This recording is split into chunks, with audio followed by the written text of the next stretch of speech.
ஒரு காலத்தில் அழகான நகரமான பைம்பொழிலில் டிம்மி மற்றும் டில்லி என்ற இரண்டு சாகச உடன்பிறப்புகள் வாழ்ந்தனர். டிம்மி தங்க இதயம் கொண்ட ஒரு துணிச்சலான சிறுவன் மற்றும் டில்லி அவரது புத்திசாலி மற்றும் குறும்புக்கார இளைய சகோதரி. ஒரு சூரிய காலையில் அவர்கள் தங்கள் கொல்லைப்புறத்தில் விளையாடிக் கொண்டிருந்த போது அவர்கள் கொட்டகையின் தூசி நிறைந்த ஒரு மூலையில் மறைத்து வைக்கப்பட்டிருந்த மர்மமான பழைய வரைபடத்தில் தடுமாறினர்.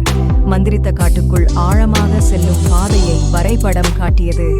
சாகசத்தின் வாய்ப்பால் உற்சாகமடைந்த டிம்மி மற்றும் டில்லி வரைபடத்தை பின்பற்ற முடிவு செய்தனர். அவர்கள் சில தின்பண்டங்களை பொதி செய்து ஒளிரும் விளக்கை பிடித்து தெரியாத இடத்திற்கு புறப்பட்டனர். அவர்கள் காட்டுக்குள் ஆழமாக பயணித்த போது அவர்கள் அனைத்து வகையான மாயாஜால உயிரினங்களையும் சந்தித்தனர். பேசும் அணில் முதல் நட்பு குட்டிச்சாத்தான்கள் வரை. ஒவ்வொரு சந்திப்பும் அவர்களை காட்டின் இதயத்திற்கு நெருக்கமாக கொண்டு வந்தது. அங்கு ஒரு பெரிய புதையல் மறைந்திருப்பதாக கூறப்படுகிறது. ஆனால் பயணம் சவால்கள் இல்லாமல் இல்லை. அவர்கள் சீர்குலைந்த பழைய பாலத்தை பயன்படுத்தி ஒரு ஆற்றை கடக்க வேண்டியிருந்தது. ஒரு குகையை காத்து கொண்டிருந்த தூங்கும் டிராகனை கடந்தும் அவர்களை தவறாக வழிநடத்த முயன்ற ஒரு குறும்புக்கார பிக்ஷியை முறியடிக்க வேண்டும். தடைகள் இருந்த போதிலும் டிம்மியும் டில்லியும் உறுதியுடன் இருந்தனர். அவர்கள் எதிர்கொள்ளும் ஒவ்வொரு தடையையும் கடக்க ஒருவருக்கொருவர் பலத்தை நம்பினர்.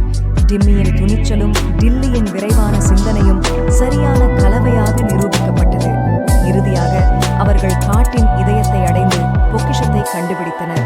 தங்கம் அல்லது நகைகள் அல்ல, ஆனால் வானவில்லின் அனைத்து வண்ணங்களாலும் மீண்டும் ஒரு அழகான வடிவமாகும்.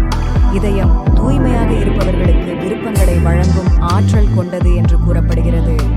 மகிழ்ச்சியான சிரிப்புடன் டிம்மியும் டில்லியும் தங்கள் விருப்பத்தை தெரிவித்தனர். டிம்மி காட்டில் உள்ள அனைத்து உயிரினங்களுக்கும் அமைதி மற்றும் மகிழ்ச்சியை விரும்பினார். டில்லி தனது சகோதரருடன் முடிவில்லாத சாகசங்களை விரும்பினார். அவர்களின் விருப்பம்